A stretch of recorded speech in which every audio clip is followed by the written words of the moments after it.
Fate Be Changed by Farah Rushan, for those who don't want to read it but want to know. The story begins right after Merida shoots the arrow in the movie. She has the fight with her mother because she does not want to marry and escapes to the forest.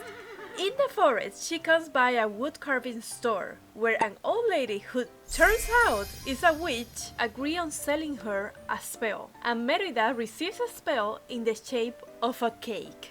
Give this to your mother and you'll have all the time you need to enjoy freedom before needing to get married. Merida goes, perfect, and off she goes to give this cake to her mother. But while she was returning to the castle, she realized even if she changed her mother, the laws will prevail, and the clans are still competing for her hand. It wouldn't make a difference. Her solution? She decides to eat the cake. And she really didn't think much about it. She's like, I'm going to win my own hand. But that is not going to solve the problem either. It is still against the law, and Merida did not think much about the possible consequences. What if the spell change what makes you, you? Or she is transformed into a man? What if her parents do not recognize her? Think this true! But no, she eats the cake and faints. She wakes up sometime later, realizing she may have been scammed by the witch. Resigned, Merida takes her horse and starts walking. She finds a neighbor town and decides to ask for help, since she seems to find her way back to the castle. Unfortunately, the people in town want nothing to do with her, throwing her out of every store.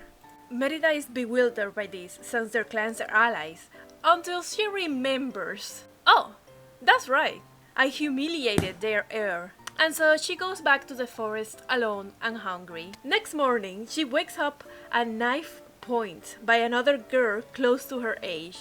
The girl insists on knowing Merian's intentions on the woods of her clan, and after some back and forth, she lets Merida go and says her name to be Elanor. Changing point of view, Elanor cannot believe her luck. After finally being able to escape from her castle, she encounters this girl Merida and she feels a sense of responsibility towards her. The girl could be an enemy, in which case she will gladly slip her through. But if she is innocent and lost, as she says to be, then leaving her alone in the forest could mean her death, and she wouldn't let that happen. So she convinced Merida to go back to the castle with her so she can be taken care of before she can continue her journey. Merida, on the other hand, is freaking out. She realized that she may be looking right at a younger version of her mother, and she is way too cold and tired to think much about it. They arrive at the castle, Merida is looked by a doctor, and Elanor retreats to her chamber, where she receives a visit from her mother. Turns out, Elanor is soon to be married, hence why she was trying to escape. And after a hasty reminder from her mother, she finds a new determination to escape, because now she has Merida, a girl she saw making fire and killing a prey on her own. She'll ask Merida to teach her those skills so she can escape and enjoy her freedom. Merida has other plans on hand. She needs some answers, and after making sure no one is watching, she starts her escape. In the woods, the same spirits that guide her to the witch are guiding her now back to the town, where she finds two more witches. One of them turns out to be a younger version from the one in the future. The witch tells her there is no easy solution since the original spell was not meant for Merida. The effect cannot be easily reverted. There is also another teeny tiny key information that we receive. Her parents were supposed to meet for the first time that day Elanor escaped, but Elanor saved Merida instead, which means the timeline has been disrupted and needs to be fixed. Merida has now the task to unite her parents before the summer solstice. Why this day? Well, this is apparently a day with a lot of power, enough for there to be an opportunity to send her back to her time. And if her parents do not fall in love by then, who knows what her future will look like. Back at the castle, Elanor finds Merida and asks her to teach her how to survive. The highlight games are quickly approaching and she will be betrothed during the events. She'll need to escape before that happens. Merida can only stare in disbelief and resentment. Her mother was right there, trying to escape the same thing she will try to force her own daughter to do. But she does not have time for that because this was a perfect opportunity to bring her parents together. She just has to make sure that her father wins the competition. Love could eventually blossom. Anyways, there was no better match than those two. Merida decides to take another escapade through the woods, this time to try to find her father. But once she does, things do not go as good. Obviously, he was going to be wary of a complete strangers. And also, she did not even have a plan. What was she planning to do? She did not manage well the situation and ended up leaving without accomplishing anything. Back at the castle, Merida is swept to her first day at work. Because, yes, in order for her to be able to stay in the castle, she needs to be useful. So Eleanor's idea is to put her to work in the kitchens. Which means lots of jealousy from the rest of the staff. Especially from an icy-eyed maiden that appears to dislike her since the day she arrived. Now, Merida has to deal with the fish, cold temperatures, and jealous co-workers. And is Merida becoming a furry? We'll come back to this later. Then came the moment to start teaching Elanor. Elanor is enjoying galloping and archery, but Merida has better ideas than to teach her tricks. She plans for the younger version of her father to do it. Merida takes Elanor close to where she knows her father's camp is, and once she finds him, she acts as if they just happen to bump into each other. Fergus and Elanor instantly share some sparkles, but out of annoyance. Fergus gave it all to prove that his clan had the better archers, irritating Elanor all he could, while Elanor did her best to discard his attempts. In the end, they parted ways with no progress done. But hey, at least they know each other now. Unfortunately for her, she encounters a small setback. During that night meal, she discovered her mother is already betrothed since birth. Unlike in her own time, the Highland Games are to announce and not to win the princess' hand. Alarmed, Merida goes back with the witch to search some guidance, although the information she got was not what she expected. Remember what I mentioned about she becoming a furry? Well, it turns out that she's now having the effect of the spell in the movie. She is becoming a bear. But instead of instantly, it is doing it gradually. On top of that, they also discovered that her clan's fate is on her hand, because without the union of both her parents, the kingdom's unification will not happen. They may not be able to defeat the Vikings, and her father will never be king. And because this book can't wait at all, in her way back, Merida finds her father lurking in the perimeters of the castle. Elanor too bump into them, and after some stubborn back and forth, Fergus finally agreed to reveal the reason he's been hiding in the forest without presenting himself to the king. Turns out, he came upon a note that suggested someone was trying to eliminate the king, and because the new alliance between the clans is very fragile, especially with the Dunbrush,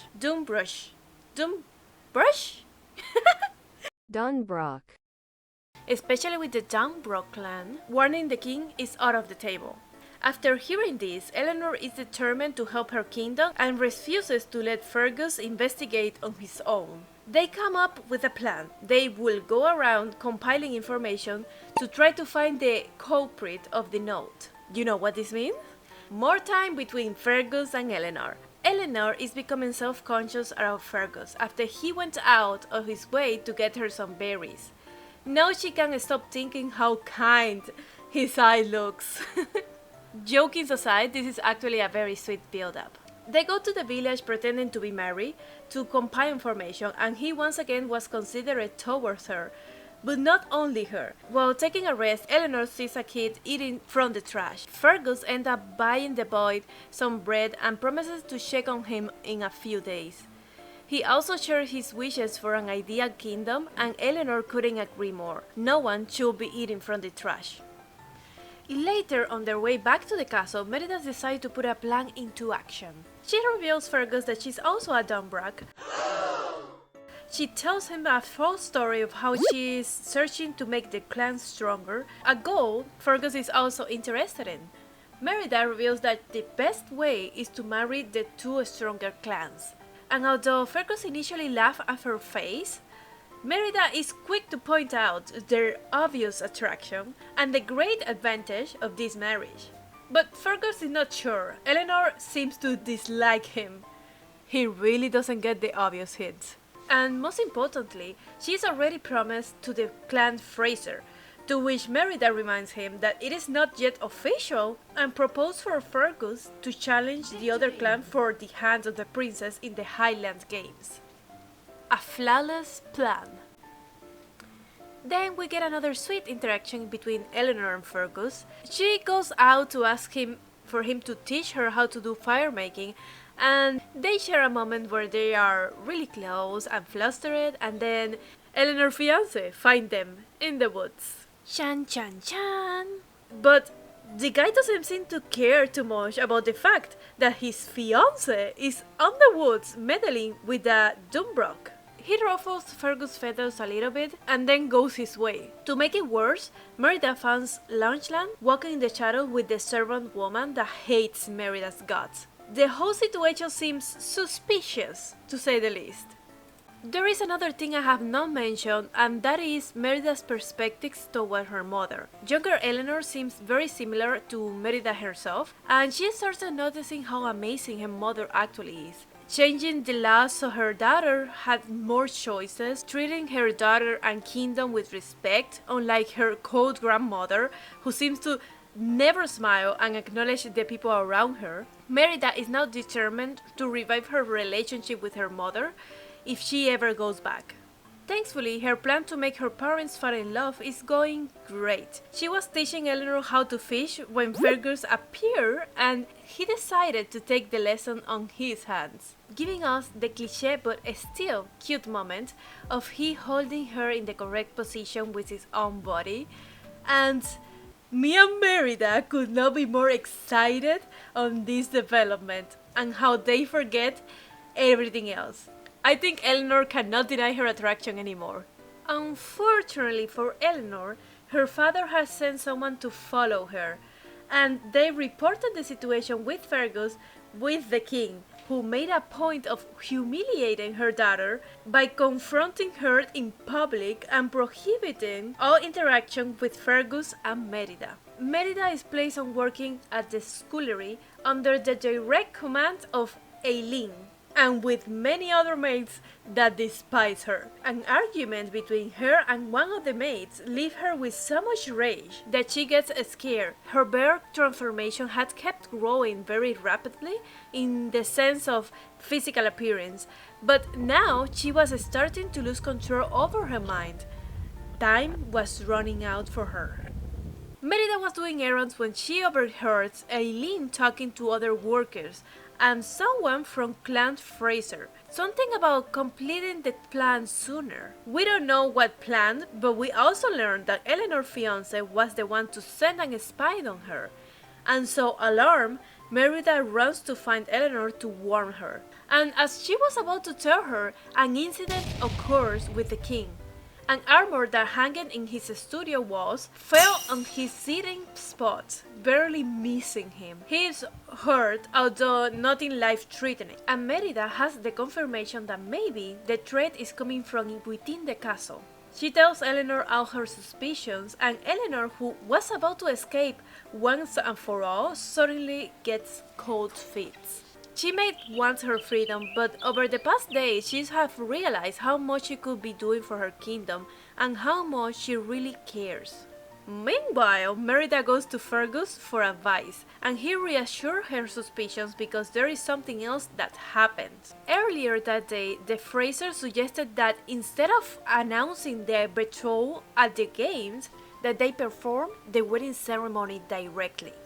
And if the Frasers were in fact behind the assassination attempt, then killing the king right after the wedding will make Lunchland king and in front of all the other clans. The day of the Highland Games arrive. Elanor initiates the event and the clans are set up to compete, including the Dumbrock. At the archery competition, Fergus is sabotaged, with his arrow tips falling down.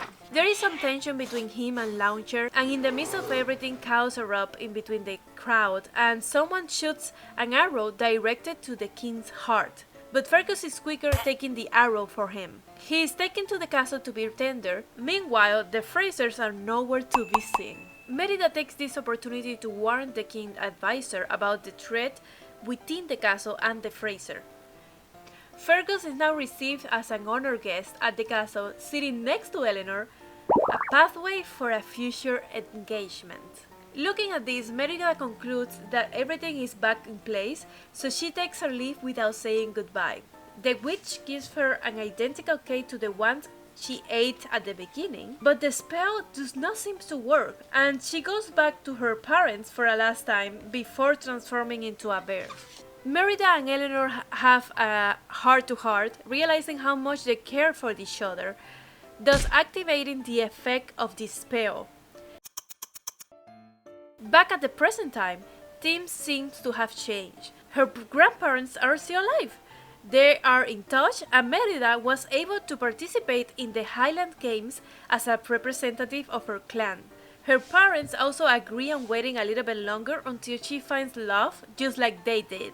And turns out the spell worked better than she expected, because throughout the journey she did change, and she feels ready to start learning how to become a queen. The end. Guys, if the story seems all over the place, it is because it was. There were many events and situations that led to nothing all the time, but I did enjoy the story a lot, and I can't wait for another twisted tale. Also, that ending was a little rushed. If you felt it in the video, that's because it was a little rushed also on the book. I'm so sorry about it. I hope you enjoy. I hope you like this video.